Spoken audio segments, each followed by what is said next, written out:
carbohydrate free.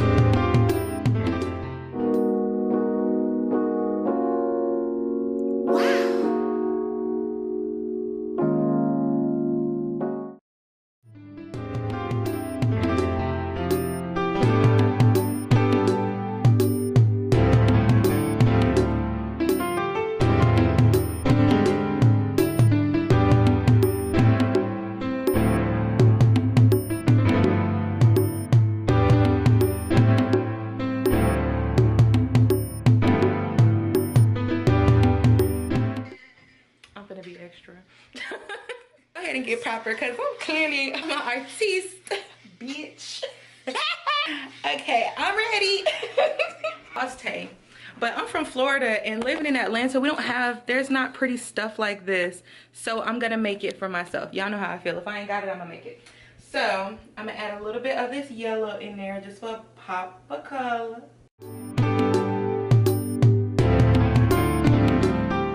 Zandy, aka Bob Ross, and that's gonna be the first one, and then I'm just gonna do another one like over here somewhere, and then it's just gonna say Zandy, Zandy, Zandy in the middle, and that's pretty much that.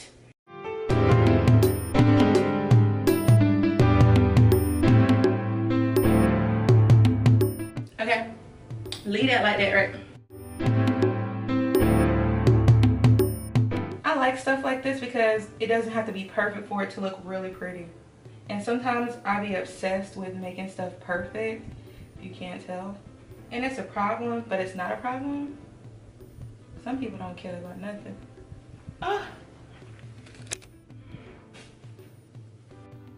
Okay, so I'm actually recording with my telephone now, and I have my telephone propped up on my camera, so hopefully it don't fall. I think it's okay. I nigga rigged it, so it should be fine. But I was saying, some people don't care about nothing.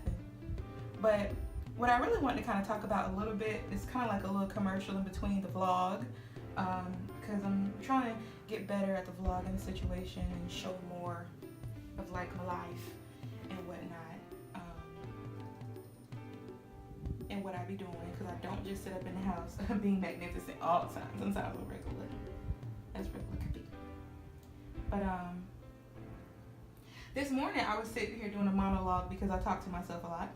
And when I was doing my little crazy girl monologue, when you just be in the room talking to yourself, I was like, damn, I'm really a hustler. Like, I had to really think about it because I've been practicing my writing a lot more, and I always write. But since I'm serious about pursuing a rap career, a singing career, or a career as a musician, or an artist, entertainer, whatever you want to call it, mogul, I know that for me personally, I just want to make sure that I'm not out here lying, you know, like on me, on what I do, or anything like that. So when I'm writing, I check myself like, nah, bitch, you flexing, that's not you. And I was sitting here like, hold up, but yes it is, you really are a hustler. For that one verse that I wrote, because most people associate hustling with like selling drugs. And I've never sold drugs before, but I definitely am a hustler in my own respective way. And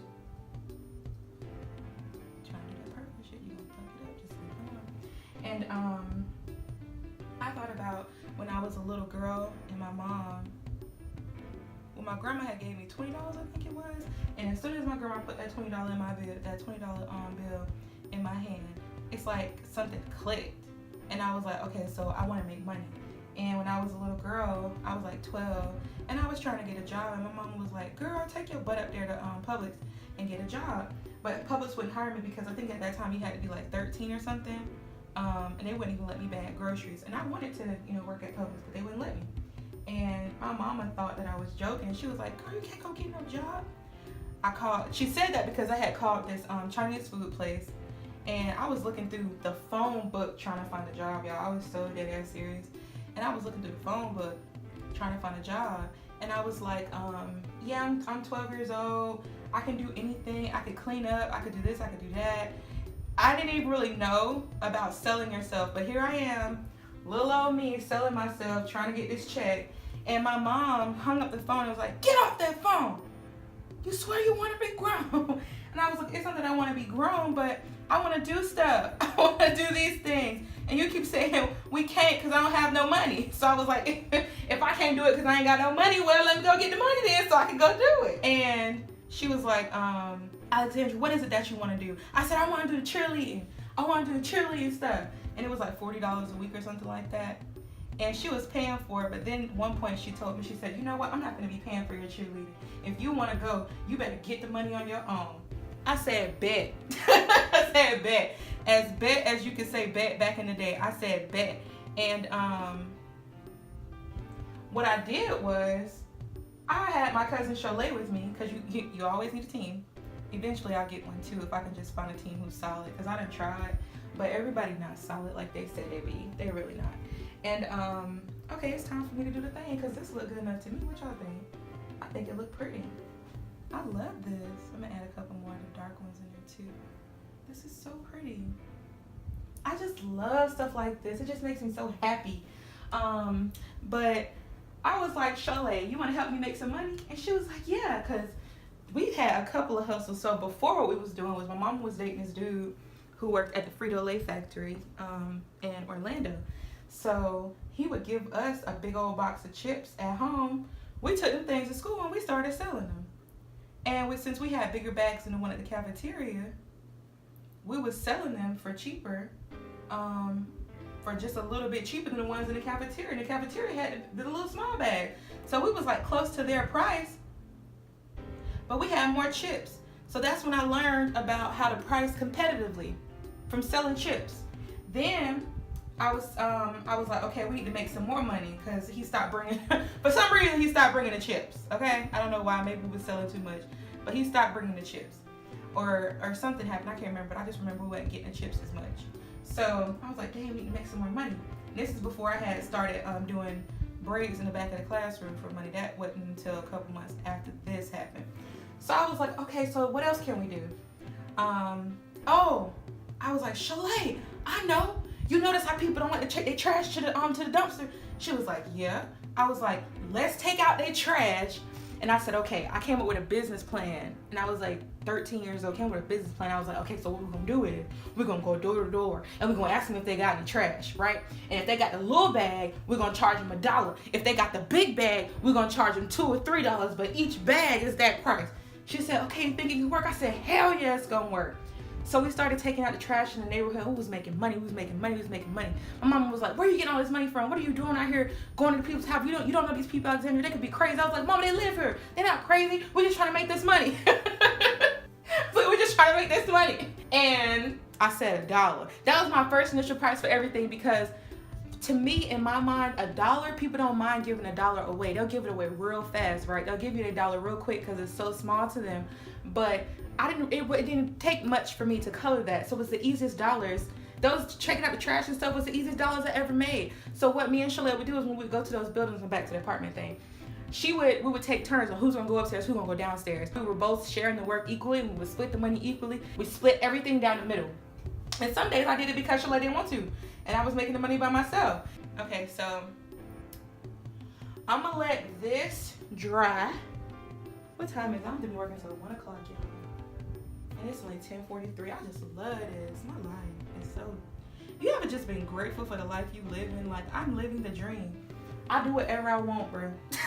And I'm not a millionaire yet, and I'm already living like one. But this is it. It's really simple design, but it's so pretty. So pretty. I love it. So, yes, I'm ugly today, but it's okay. So I was just sitting here thinking like, damn, I've always been like this. I've always been this hustling type of person. The same things that I'm doing right now, I've been doing since I was a little girl. And I think for anybody who is struggling and people are like, oh, you're trying to do this because everybody's doing this, or you're just trying to get on somebody else's stuff. It's like, you know what? Damn, my varicose vein is acting up, y'all. But don't be listening to them people, because you know the life that you live. Like when I was a little girl, I was telling my grandma, I'm going to be a singer. I'm going to be an actress. I'm going to do this. And I'm doing it. I am. I've organized my life in such a way to where I can do all the things that I want to do without sacrificing time with my kids, which was my biggest thing. Because I was like, I refuse to be, working all these hours and I don't get to raise my kids and I don't get to have time with them to teach them the things they need to learn. Because my baby see me doing this stuff and they be wanting me to do stuff for them, but I was like, honey, no. You're gonna have to do it on your own, sweetheart. Should I do it this way? No, I like it the other way. I'm gonna do it the other way. Or should I do it like this? Oh, I was like this. It don't matter because I'm just gonna put in this box right here. I'm gonna highlight the box, make it a cute little box, and I'm gonna put Sandy. Should I put 1 or 2? I wanna put 3, like Sandy. And put it right over. I'm not hanging it up there. But I just knew, okay, well, I know I'm gonna be divorced and I have to make this money by myself and I have to be able to take care of them. But he does. He definitely does his part as a father. He is a great dad and I can never take that away from him. He plays video games with the kids even though he all the way wherever he at, because that ain't your business. Even though he all the way wherever he at, he FaceTimed them, he called them. He was slacking for a little bit, but I got him right on together. They wasn't asking, but I was like, I'll be damned. You better call these kids. And he was like, my bad, I just been, I don't care. So he got it together. Thank God, amen, hallelujah. And he does his part. And everybody not like that. But he does, and that's what makes it easier for me to be a good mom and to actually be there for them because he does his part. And my life isn't like it's not easy. I have my struggles with things. I still have my things that I need to learn, like for myself or whatever. But when you have someone who can be your partner, even when y'all not together, that's what really helps your life progress. But so many people want to see you doing bad because they're not with you, and that's why they be stuck doing what they're doing and the same thing with the same people with the same conversations. Yes, I'm gonna shade, but I'm gonna throw shade if I don't get paid. But yeah. Okay. This is my artist girl wig. This is when I'm being lazy. These are my wig braids, y'all. I just decided to show them a little bit. But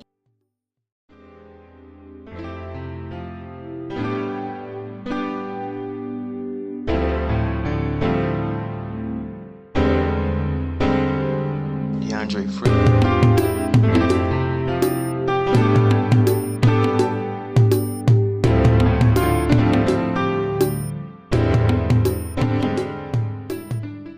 all those little dots are the places that I'm gonna poke holes in it so I can feed the wire stuff through it.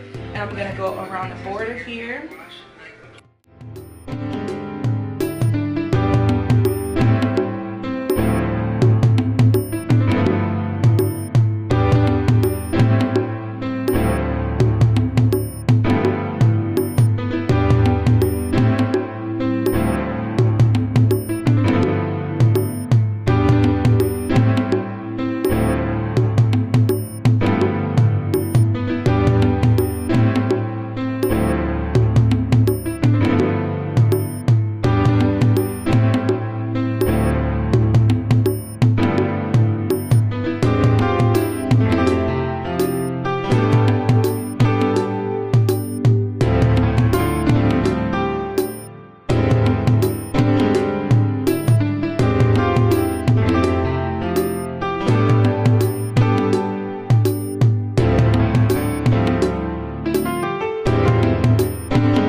over here, and I had to actually like sew the end. If you see it, like I had to sew that because I had ripped it from pulling it. So just make sure that when you're pulling it, you're being careful because you can rip the canvas. So just make sure you don't rip the canvas.